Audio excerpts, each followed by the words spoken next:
Plan Commission meeting of February 11th, 2025 to order. Roll call, please. Anna here. Bouch here. Ipchinsky here. Lorick here. Gavich here. Guzikowski here. Oldani here. Seifert here. Chandler here. Okay. Welcome, everybody. If you would, please take a look at the January 28th, 2025 minutes. Give you a few moments.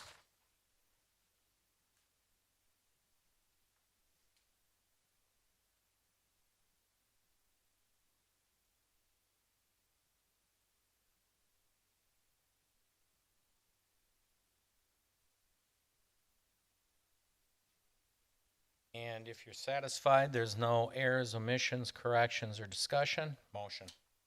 Seifert moves to approve the minutes of January 28th, 2025.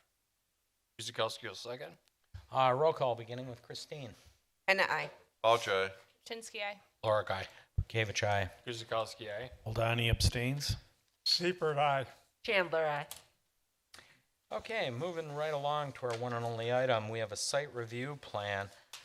Site and review building plans related for a multi-tenant industrial building located at 10,000 South Ridgeview Drive, submitted by John Schleter, Frontline Commercial Real Estate. God. Thank you, Mr. Mayor. Yes, as the property that you mentioned is zoned M1 manufacturing and is located at the south end of South Ridgeview Drive, which will be its access. Just west of I-94 and a little bit north of Oakwood Road. The proposal is for a 417,344 square foot multi-tenant industrial building with the primary tenant to be Keeter Solutions. You can see from the photo here or from the slide here, that's the current condition of the lot right now. It's undeveloped with trees and some wetlands on it. As you may recall, back in January of 2024, there was a site plan approved by a plan commission here, brought forth by the same applicant. At that time, they were proposing to construct a roughly 429,000 square foot building. And that was conditioned on that they would need to get permits from the DNR and the Army Corps of Engineers to fill in a significant amount of wetlands on site. Just over 68,000 square feet of wetlands they were wanting to fill for that building. And those, as you can see here, are shown in purplish pink as the areas along the north and south here that were going to be, they were looking to fill it in to build the building, the footprint being the one on the right here, which is more of a conventional rectangular building with an access drive around. Working with the DNR after your approval, they were unable to get permits to fill the 68,000 square feet. Rather, we're able to get permits to fill around just under 10,000 square feet of wetland. So you can see on the left here slide that these now, the little pink portions, are now the areas that they did get permits to fill wetlands on site. As a result, they need to alter their footprint and their design. So what you see on the right is what they're proposing now. Again, that little over 417,000 square foot building, and to where they had to notch the building around the wetlands to the south, and they could no longer continue the access drive all the way around the building. That building that they're proposing is proposed to be 36 feet tall. Initially, the building did not meet all the setback requirements for the M1, as I alluded to with the wetlands. In our code, we require a 15-foot setback from wetlands. The applicant then did go before our Board of Zoning Appeals this year, January of this year, and were granted a variance. So instead of the 15-foot setback, they are allowed a 0-foot setback. So as you can see, they are able to build the south part of their building right up along the wetlands. But again, we're granted the variance to do so. So now all those requirements are met as far as positioning and siting of the building. The building is proposed to have 28 recessed loading docks, primarily to the south edge of the building here, along with 2 at-grade overhead doors There are 4 stormwater ponds on site, one to the north, one west between the access drive and the building, and then one to the largest one to the south of the building, and then one in the southeast corner as well. So the 4 stormwater ponds serving the need there. On site as well, they have proposed 2 dumpsters, both again on the south side of the building, really just on either side of that gap for the wetland.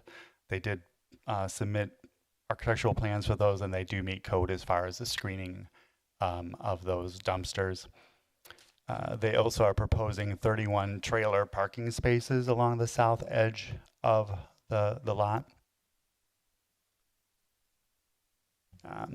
The proposed does only contain or propose 170 parking spaces on site. Our code requires 1 space per 1,500 square feet of gross area for the building. So that would, based on the size of their building, they would, by code, require 278 parking spaces. So they're seeking a parking adjustment for this not meeting that code. Could be granted by Plan Commission provided they give evidence that actual parking demands will be less than what's required, that there's the availability of off-site shared parking, or that there's use of optional modes of transportation like van pools and ride shares and so forth. The applicant did go further into detail in their narrative that you may have seen as to their reasons and justification for this, and I believe they are present to answer questions as well after running through the presentation. The proposed building will have 4-sided architecture. There'll be vertical, horizontal, and variations on the facade. They'll consist of painted precast concrete panels with also aluminum canopies over the entrances. There will be a defined glass entrance to the north, on the north elevation of the building, facing the main entrance off of Ridgeview Drive, and they are showing there to be windows on all 4 sides of the building. So in reviewing what they have proposed against our non-residential architectural standards, they meet all requirements in that.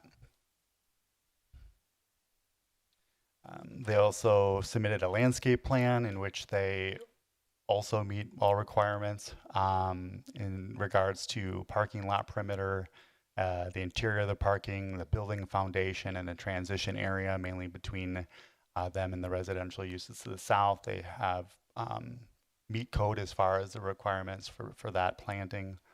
They had a tree preservation and a study done in relation.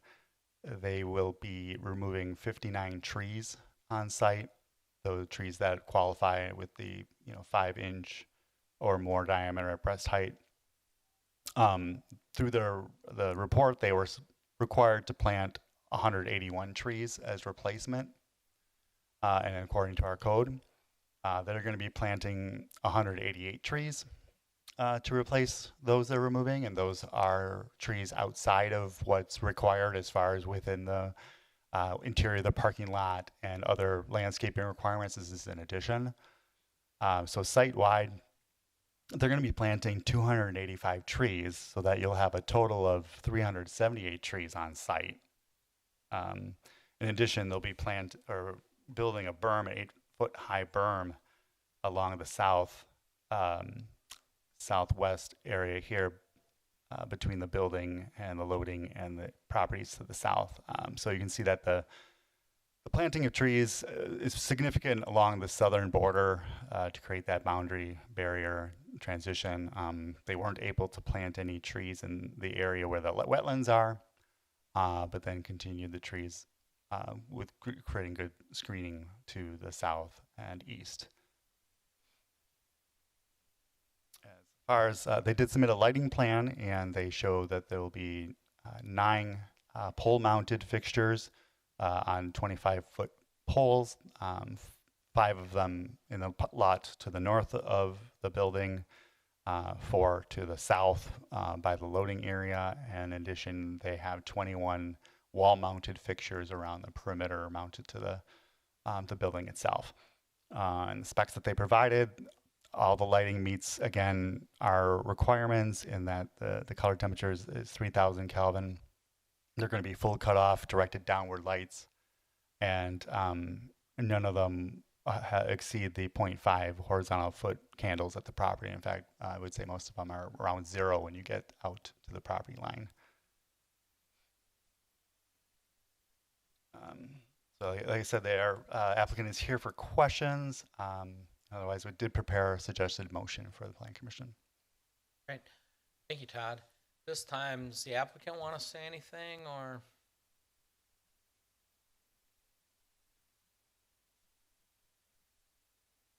Name and address, sir. Thank you, Mayor. I'm Attorney Brian Randall of Amundsen Davis, 111 East Kilbourne Avenue in Milwaukee, here on behalf of the applicant. We don't have a lot to add, and I recognize some of you may want to get to the romance novels presentation across the hall. So we'll certainly be brief, but this is an important process and project. And I know a number of the neighbors whom we recognize are here. Todd did a really nice job to go through the key parts of this, which are, in our way, fulfilling what we've committed to all along. There's no access to the south via Judith Place from our site plan down to Oakwood Road. We are screening substantially in the south property line where we have residential neighbors abutting us. And in fact, with the new site plan, where we've embraced the wetlands and preserving that large wetlands, we've actually moved the building north approximately 25 feet. So we're even farther away from the neighbors than the plan that was before you about a year ago. I'm almost out of my binder space, but we've been at this for quite some time with the official map amendment dealing with roadways that didn't exist. They were just lines on a map. We had to amend a 1980s era PUD. We had to do the certified survey map. Then John and his team closed on and bought the property, so this is no longer just a developer's idea and a speculative project. He's very much invested and committed into this. And now we're looking forward to, once the tomorrow's snowstorm melts away, we can look at spring construction and proceed. The DNR and the Army Corps on the wetlands, that was a major issue that we dealt with. And it's one of those things that maybe in the end we're all better off for it. No, it's not a rectangular building. Yes, we kind of have that notch. But the opportunity to really preserve a majority of the wetlands on the site is something that John ultimately recognized was well worth it. So we do have a wetlands expert here, Heidi Kennedy from SEH Engineering. She assisted us with that. Matt Mono from Stephen Perry Smith Architects is also here, so he could talk about the building design if needed. And John Schleter from the development side is here. I know John has always been willing to answer questions, and again, we've engaged with the neighbors to talk about what those impacts could be, and we really are looking forward to putting those trees in more than what code requires. John bought extra land to create that buffer to the south and to put the stormwater there, and to be a new partner here in the city on what's really been a long vacant site right in plain sight along the highway. So Mayor, I know you've been monitoring this all along. If there are any specific questions right off the bat, but I certainly wanted to acknowledge city staff and transitionate staff has always been good with us to make sure we were dotting the I's, crossing the T's, and giving you a complete application. Brian? No questions at this time. Thank you. I will be respectful. This isn't a public hearing, but I know some neighbors are here. If you do have any questions, we'll take the questions, write them down. We'll try to get them answered by the applicant's staff, but they may be duplicates of what the commission's doing. So if there's anybody that wants to speak from the neighborhood, please approach the podium. If not, I'll go to the commission. Okay. We'll start off with the commission, and let's start to my right this time. Fred's laughing. Commissioner Chandler. Okay, I do have a couple questions. So, Todd, I may have missed it. In regards to the glazing, I saw the glazing at the front entrance. Can you share with me the other four sides? If I understood you correctly, it should be windows on each side of the building. Am I understanding that correctly? Yeah, I mean, and so they have on all four sides, the little blue rectangles here are all noting windows. And then they have the, what is this, corner here, I believe this is the northeast corner, has glass as well. And then in the middle of it, they have a glass entrance. And potentially, as I said, someone is here from that team if they want to speak more, expanding as to what they're bringing. Matt Mano, 215 North Water Street, Milwaukee, Wisconsin. Architect for the project. So yeah, correct. Based on what we did is up at the northeast corner is a significant amount of glass, so it really is prominent as you're heading south on 94.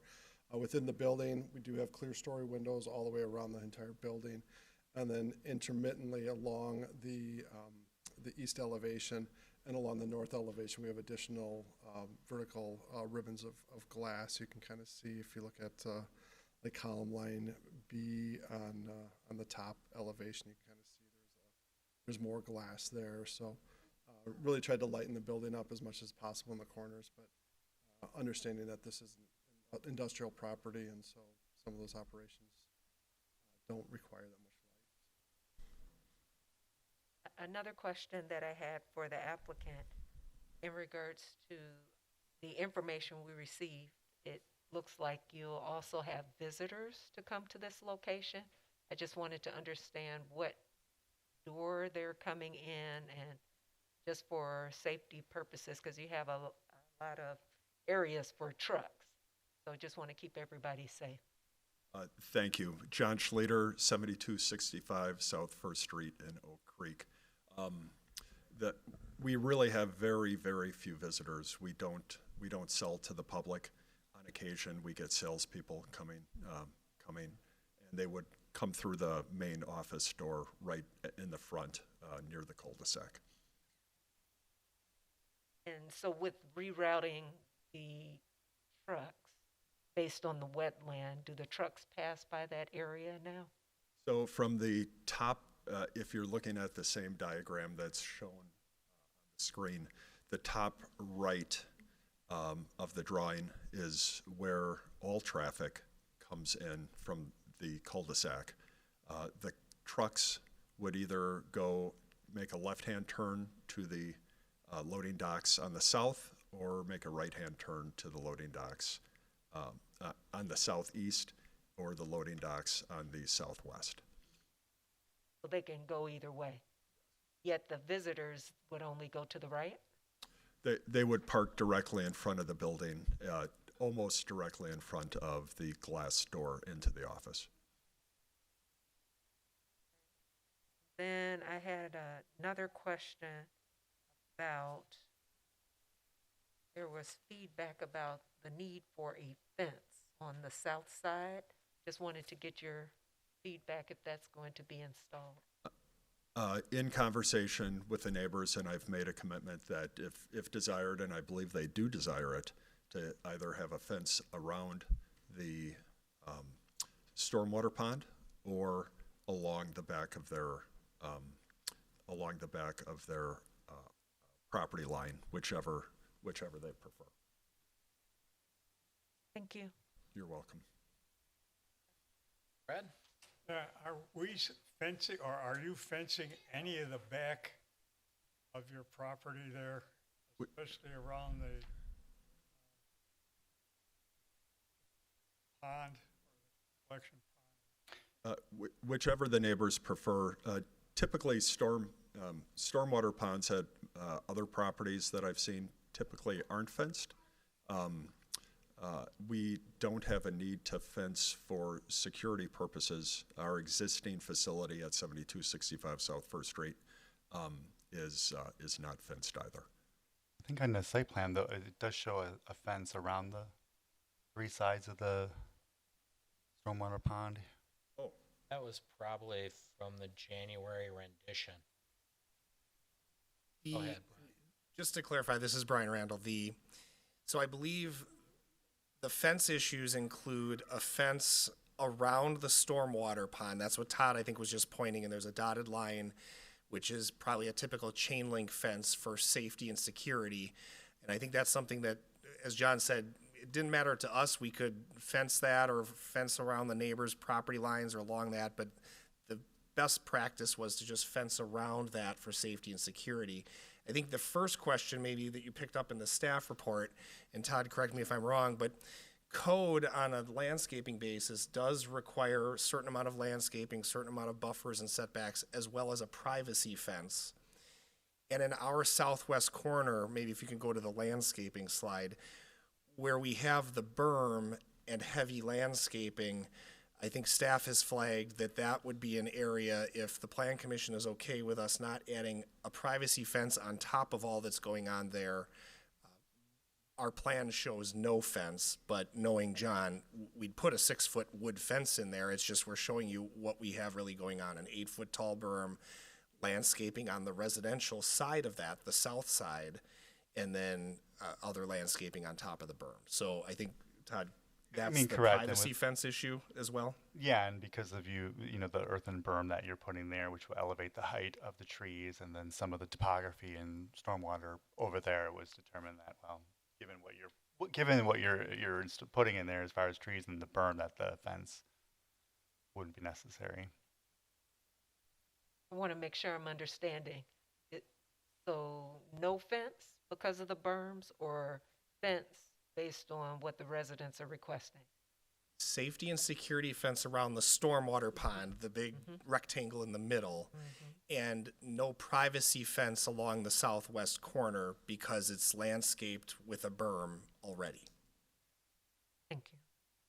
And my understanding is the plan commission would have to accept the no privacy fence part of that as a motion that you would make to approve. And again, if you really want to have a fence on top of all of that, and I don't know a fence on top of the berm would be where to put it, but we'd find a way to make that work. It's just, that's like the third thing that would be going on in this area with the heavy landscaping as shown, plus an 8-foot berm. I'm just a little concerned about the neighborhood kids you have if you don't secure that pond. There's a possibility that kids could go down there or go over there and want to play or whatever. So I think it's important that there is some type of fencing to protect the kids in the neighborhood. Kids are kids. Sure like to explore. And as noted, there is a security or a security fence around the stormwater pond. You'd have to really blow it up, but it is there, it's on the plan, and for that reason, again, safety, security around the stormwater pond, which will be wet at times, and we don't want that to be something that kids play in, absolutely. Don? So yes, fence around the pond, good. Berm, trees, the way that all shaped up, I'm pretty satisfied and happy with that. Obviously, it's been a project we've seen in front of us many times. Judith, I don't know if any of the residents are here to make sure nothing changed with Judith. That's still stopping there. That was a biggie. So everything turned out, I think, the way we were guiding it. And so I'm pretty happy, and I don't have any questions. Chris? I like the updates, and I appreciate that you're working with the neighbors, and I'm sure they appreciate it as well. And I support this. Regarding the fill and the DNR, did they deny the request, or was it just too long of a process and you moved on from that? I think it's fair to say they didn't actually deny it, but we knew that they would, so they told us to work harder, turn in our homework assignment again. And so that's why we were slightly delayed, but we really did redesign the site. And of course, John had to make sure the feasibility would all still work. But, and so maybe another way to answer that question though is we do have the permits to impact the amount of wetlands that we are, which is a small amount, but we didn't take that for granted. So we did make sure the DNR would approve the amount that we're showing. And then that's what we took to the Board of Zoning Appeals, made sure they were okay with it per the variance, and now we're here for the final review to make sure you're okay with the building and the site plan as it's now reconfigured. Not an expert in firefighting tactics. It seemed a little concerning that the road just dead ends on two sides of the building. Has fire reviewed this? Did they sign off on Yeah, this? and I did ask that very question, the fire department, and they looked at it and said that they are okay with it not going all the way around the building. But that was brought to their attention. And then as Chris said, I appreciate you working with the residents, offering to put all the trees. As far as the privacy fence, if it's something that the residents want, I would support it. If they're okay with the abundance of landscaping according to the plan, I'm fine with that as well. And then I believe there was a variance for parking. Tenants don't believe they're going to need the extra spaces. I'm fine with that as well. Ashley? From an engineering standpoint, we're essentially going to be picking up from where we left off about a year ago. We had started the review of the stormwater management plan, so given these site modifications, we are anticipating an updated submittal for that. A development agreement is in the works. Should be seeing a draft of that coming here shortly. I know when we had started this last year, we were waiting for CSM to be recorded, tax key ID, so now that we have all of that information, we can proceed with that development agreement.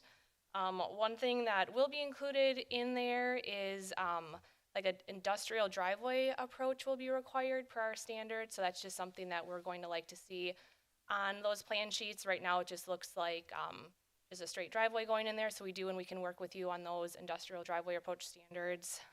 One other thing, looking at GIS, it appears that Ridgeview Drive stops just shy of the property, so we will need to make sure that we work with you to make sure that Ridgeview Drive does extend to the property line, and then that is constructed per City of Oak Creek standards.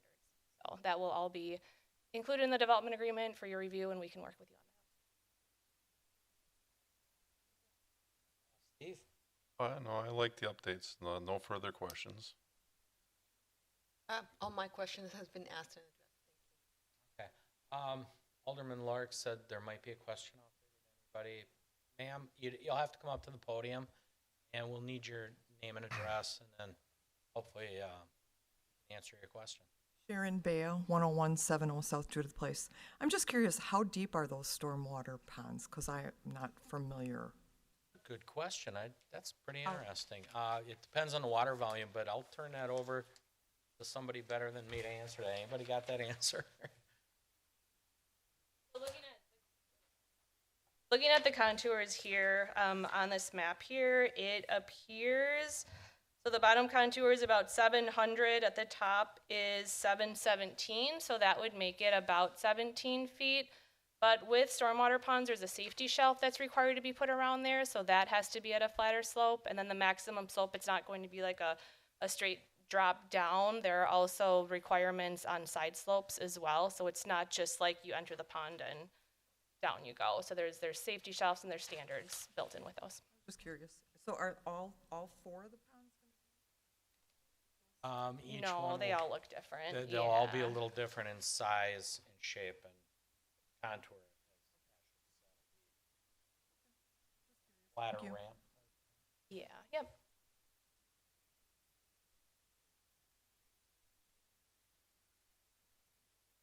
Hi, I'm Stacy Seekert, and I live at 10132 South Judith Place. We talked a little bit about lighting, and obviously that's kind of a concern because it's nice and dark by us right now. I think you talked a little bit about kelvins, and I don't know what that means. Can you compare it to like a street light out front of my house? Like how much brighter are some of these lights going to be in comparison? Well, first of all, they'll have to meet our lighting code, which means they have cutoffs, so they don't bleed to your property.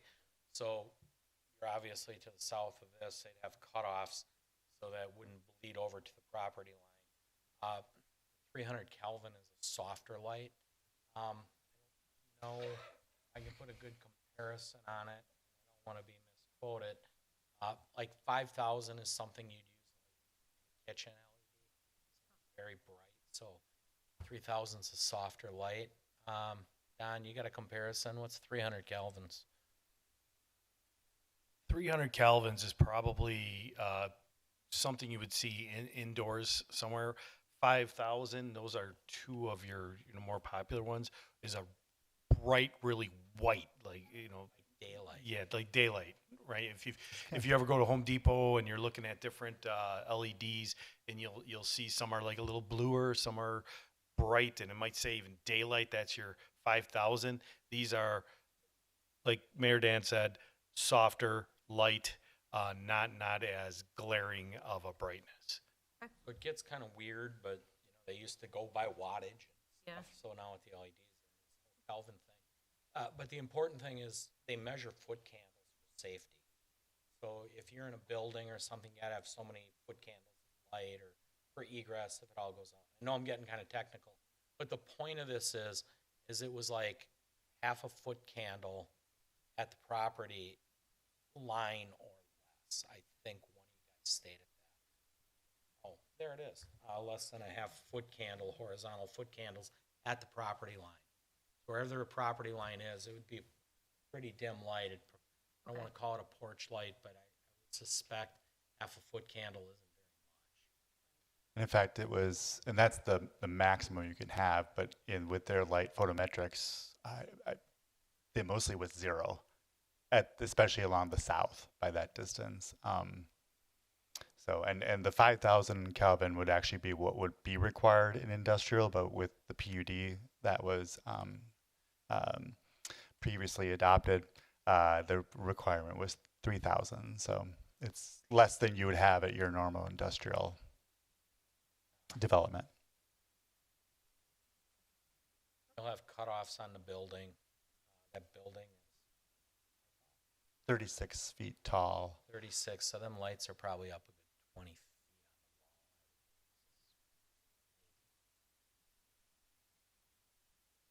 Okay. And then the second question is just, are we making a final decision on that fence today, or can we continue that conversation? I can defer to staff, but I mean, I trust my staff if you're working with the applicant. I think the applicant's been very upfront that they're willing to do what's preferred by the residents. Personally, I like the safety over the aesthetic because it's going to be very heavily wooded back there. And safety does come first, and if they're going to put that on the pond, again, I'm not the resident. That's more to make you guys happy and safe. And obviously, we have two youngsters here that we have to protect. So, Todd, I mean, we don't have to have that in writing right now. It can be worked out between the applicant and them. Trust you. John's been an upfront guy with us, so if he tells you he's going to put it around the pond, he's going to put it around the pond. Okay. I mean, it's shown already. I can hold him to that. If you want it right now, if that's the preferred thing of the residents, we can put it in there too. We can state it. John put it around the pond, or John put it around.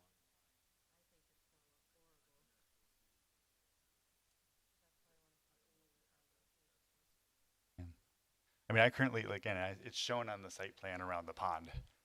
That's what we did probably back in January of '24. Those concerns came up, and the berm existed. That's a lot of trees back there. But anyhow, not that trees are going to stop kids. Fred said, kids are kids, and they're going to be curious. So I think that's something the immediate neighbors should talk about and communicate to John and do the appropriate thing.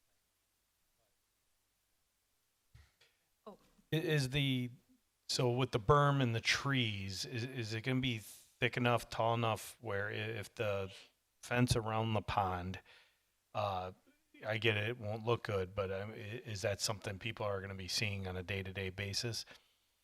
Because to me, as a commissioner, around the pond is what should be done, in my opinion, for taking the aesthetics out of it. Once you're beyond any kind of fence on the property, then that pond's wide open. I mean, not everybody's going to get through a property backyard. Once they're back there, however they get back there, access to that pond should be completely cut off. That's my opinion. I know you're working with the residents. You guys figure it out, but that's my recommendation. God forbid, I want all access to that pond cut off. That's my opinion. keep in mind, it's an 8-foot berm. Chances are you're probably gonna have a 6-foot fence. So by the time the trees, I don't think you're gonna see the fence. I do agree with you. I think.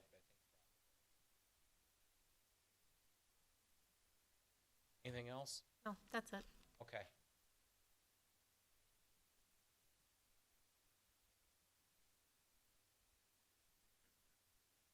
Evening, Deborah Hamilton. I'm the one that sold the property to John. Address, please.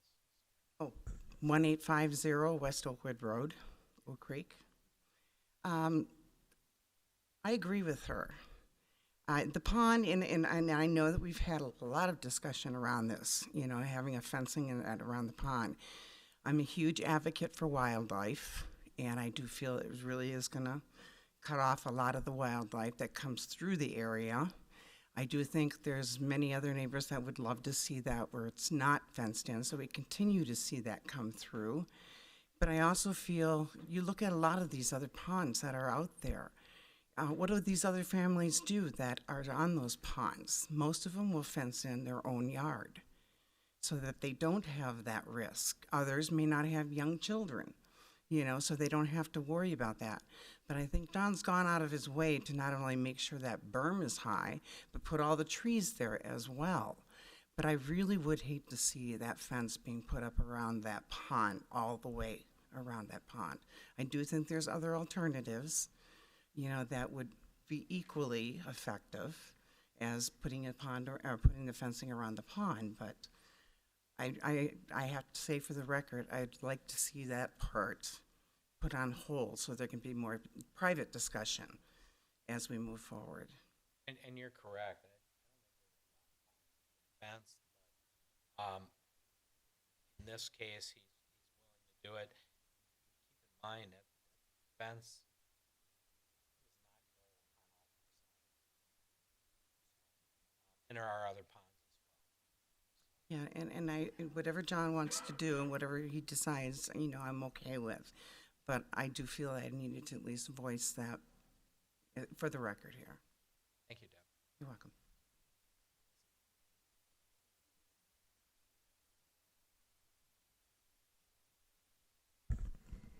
Kaylee Kujak, 10108 South Judith Place. I'm the one with the little ones. I'm the house that's rubbing elbows, and I'm also a wildlife person. And I also realize on Judith Place, every house that has children is fenced in. Unfortunately, I can't do it myself, but that is a big pond. If he'd be willing to fence in my yard to keep my children safe, I'm okay with it. Just want to make record for it. Okay. Okay? So, thank you.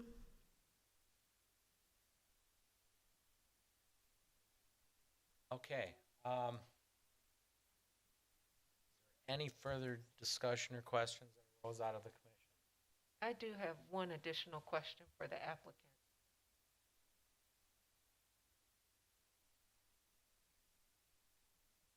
Based on the revised plan and kind of the U-shaped area for the trucks, I don't know if it's east or west, but the lanes on the left and right of our document, I just wanted to check if that area for the trucks has been increased, since now you're going to have trucks coming in and going as well on either side.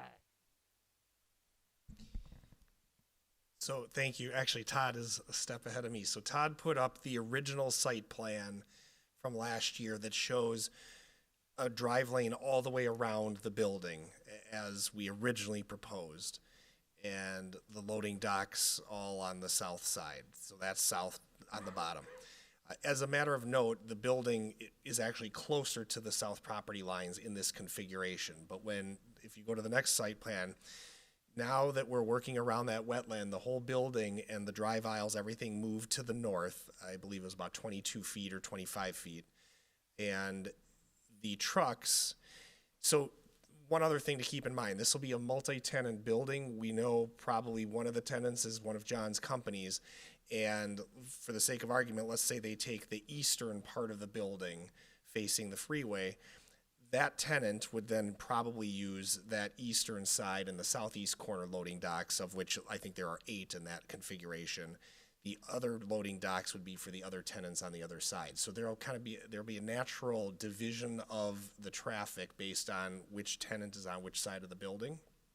Meaning a truck won't go to the wrong side because they can't get to their loading docks. It's no longer driving all the way around.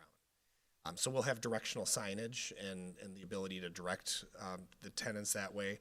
And the same would be for the employees as well as visitors. So I think we discussed earlier, visitors likely will park along the building. There are a couple of parking stalls there. And in that northeast corner is where probably the employees would park because they're just a little farther away in a short walk. So that, again, truck traffic will go either way depending on what tenant they're serving. And there would be ample room to maneuver and do a turnaround and a back in as they may need. So, just for clarity, so where are the loading docks now? They're on the south of the building. I don't know if, Todd, you can use your cursor. So that's asphalt, and then you can see the speckled pavement. That's the heavy duty for where the heavy trailer might be parked on a longer term basis until it's loaded and then it pulls out. So that's where the truck loading docks would be on the building. The rest of the building is does not have truck loading docks. It's just on that back side. Okay. And so, if I'm understanding you correctly, you're identifying that it would only be one truck on the road at any point in time because there's just one. If that's the person question, I believe the road is 25 or 30 feet wide, so theoretically one could go inbound and outbound. Okay. But given the size of the building, that would be rare, but there would be maneuverability, and that's probably driven also by the fire department too, to make sure, say a truck were to break down, they still want to have a wide enough road. So I know Todd is really looking closely at the site plan, but typically those are 30-foot wide drive aisles to make sure there could be inbound and outbound for even as wide of a truck. Thank you. You're welcome. No further discussion? Call for a motion on 4.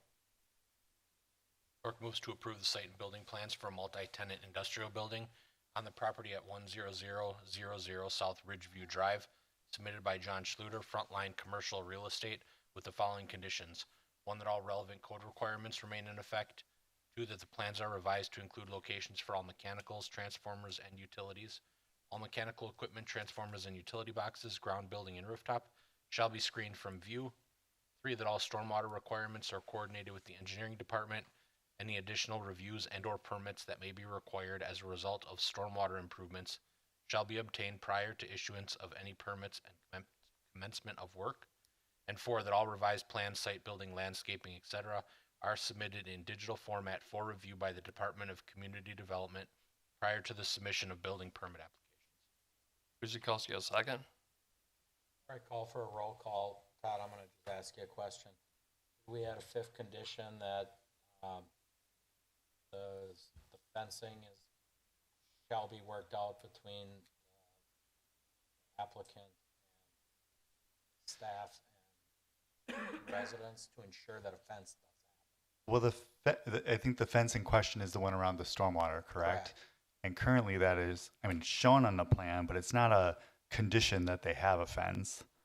So if they don't build a fence, it's not conditioned on them having that fence in place. If it was removed from there and they came in to get a fence permit and we don't show it on the plan anywhere, then we'd say that. So if it's shown on the print, the fence has to go. They don't have to do it. It's not a condition that they have a fence. After all this, and all of a sudden, I'd like to see a fence condition. I will amend my motion to include a 5th condition of requiring fence be Of mutual agreement between the applicant. as stated by the mayor. Just one quick question. Were the residents wanting a fence or not? I heard, They I just prefer a want to make fence. sure They prefer a fence. they prefer the fence. Oh, it's a matter of where the fence is gonna go. That's the one thing they gotta work out. There will be a fence. They're gotta work out if it's gonna go down the property line of the residents or around the pond. One way or another, there's gonna be a fence. Kuzikowski, second. Roll call. Steve? Bouch, aye. Chinsky, aye. Lorick, aye. Gavich, aye. Kuzikowski, aye. Hold on, aye. Seifert, aye. Chandler, aye. And I. Okay. That will get us to adjournment. Oh, John, anything? Just thank you. Okay. Is there anything? No announcements? Okay. We need a motion for adjournment. Lorick moves to adjourn. Kuzikowski, second. Roll call. Ashley? Chinsky, aye. Lorick, aye. Gavich, aye. Kuzikowski, aye. Hold on, aye. Seifert, aye. Chandler, aye. And I. Bouch, aye. Okay. All right, we stand adjourned. Thank you, everybody.